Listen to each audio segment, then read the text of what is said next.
Shukuru sana leo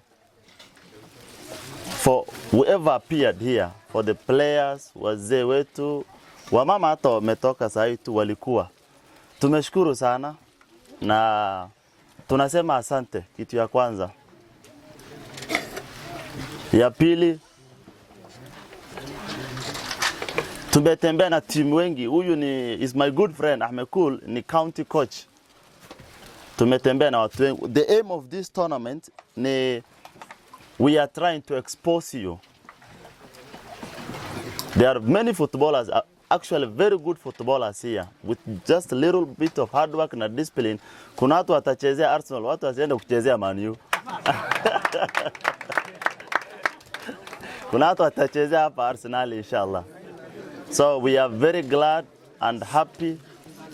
This tournament has been a successful one. The security team, the OCS provided us with enough security. Though hakukuwa na rapsha yote, we had enough security team here. OCS, we are very grateful for your gesture.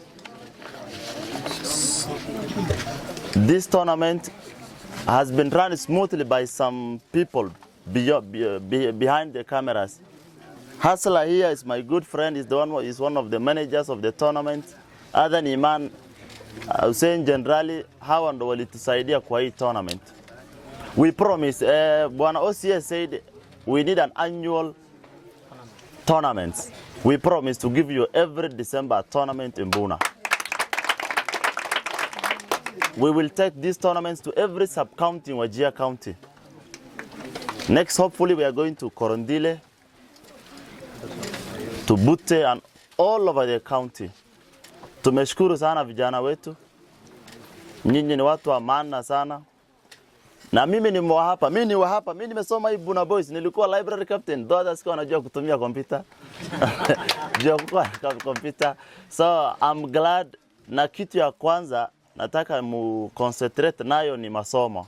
Education will take you very far. Masomo ni kitu muhimu sana. Usidanganywe, usiambie masomo sikiza isaidie, unaweza uza duka ya sukari uende mbele. Itakusaidia lakini kuna mali haitakufikisha. Masomo ni kitu ya muhimu sana, na ile nyingine ni dini. I don't want you to concentrate solely on football. Musahau kuna wazazi, kuna responsibilities mko nayo kama vijana wa hapa. I want you to make sure mtasoma na bado mtacheza mpira. Chief Nambua alisema vijana wanacheza na